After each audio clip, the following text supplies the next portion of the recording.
The DC universe is taking shape, and though we've lost a lot, there's much to gain. Today, we're going to reflect on losing Henry Cavill and what we might get.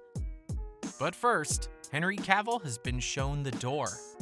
When the actor was first cast as our first Superman in years, the fan base was super excited. For one thing, he definitely looked the part, cutting a very impressive figure in the Superman costume. He's also got the kind of jawline that couldn't possibly have come from Earth. But most importantly, Cavill had proven himself to be a fantastic actor, and a really charming one too. You could tell that he'd be able to pull off Clark's Boy Scout earnestness, while also having the chops to handle the more dramatic moments in Clark's life. Unfortunately, Cavill's acting abilities can't always get the job done.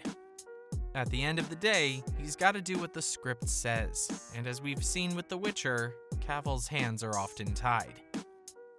And that was definitely the case with Superman was being written by someone who didn't really understand the character. You know how I was talking about Superman's earnestness and dramatic moments?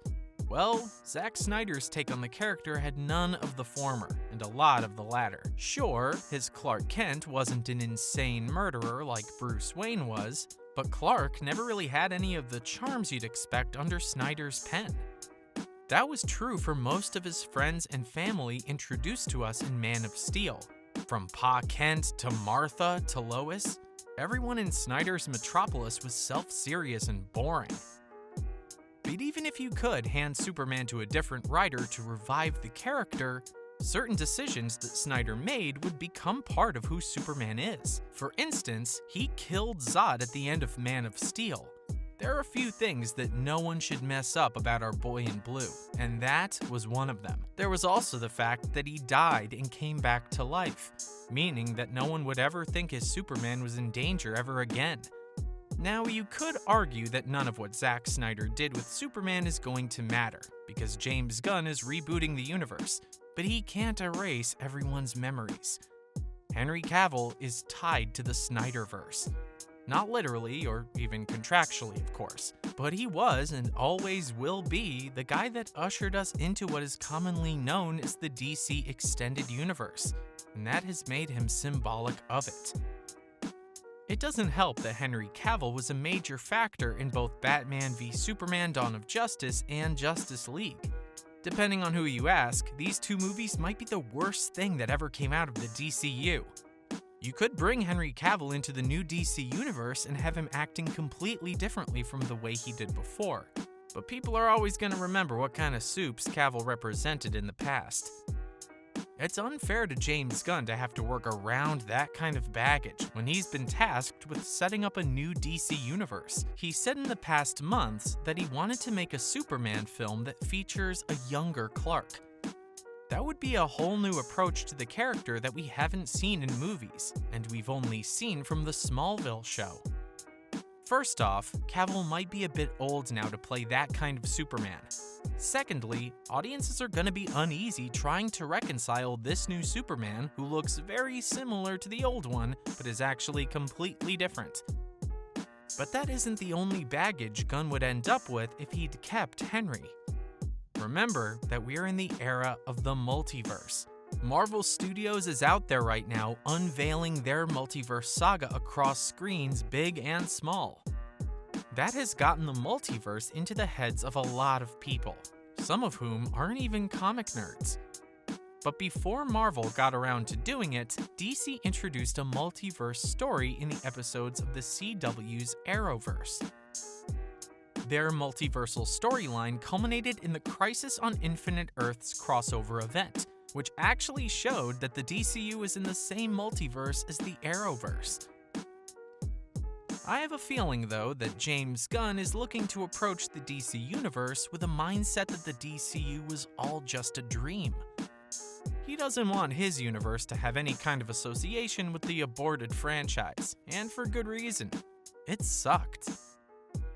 Now, if Gunn were to start reusing actors from the DCEU, it would unnecessarily get fans worked up about the possibility of a connection between it and the DCU.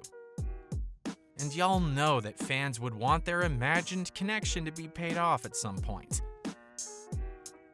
James Gunn knows how powerful fans can be. Support from the fans is basically the reason why the director has jobs with both Marvel and DC. At the same time, the fans were also able to force Warner Brothers to release a Snyder Cut that they didn't want to. That being said, James Gunn shouldn't be completely withholding, because he's definitely got some gold up his sleeve. We're gonna leave out the obvious stuff like Batman and Superman and throw out some ideas for heroes that haven't gotten really great movies before. Now, we get that James Gunn will want to build up to Justice League, so he should take the chance to put the spotlight on classic leaguers who didn't get movies in the DCEU. For example, it's way past time for us to get a half-decent Green Lantern movie. It's criminal that the Ryan Reynolds atrocity is the only live-action take we've seen of the Lantern Corps so far. And considering James Gunn's love of cosmic heroes, we're excited to see what he does with the concept. And while we're at it, let's get us a Martian Manhunter movie too. Teased at the end of Zack Snyder's Justice League, he might not be the most obvious candidate to headline a movie, but I think that turning obscure characters into fan favorites is precisely the thing Gunn is so good at.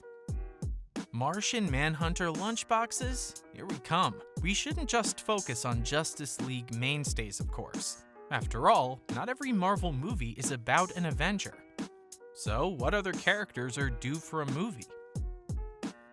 Now, we've had a small screen Green Arrow in the past, and I think it's about time for us to get the Emerald Archer on the big screen. And since it's been 4 years since the show ended, the time is just right to bring him back.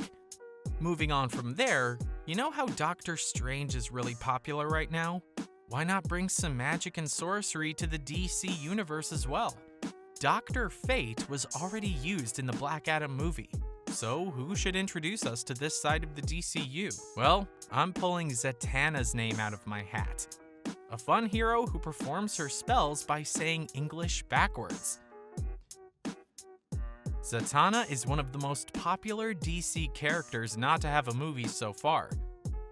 And I think it would be very fun to dive into some horror vibes with a Swamp Thing movie. The DCU needs some projects that differentiate it from Marvel and their own past movies. A thrills and chills flick with Swamp Thing would fit the bill nicely. What I want to know is what heroes you're looking forward to seeing. And do you think letting Henry Cavill go was the right move? You know where the comments are.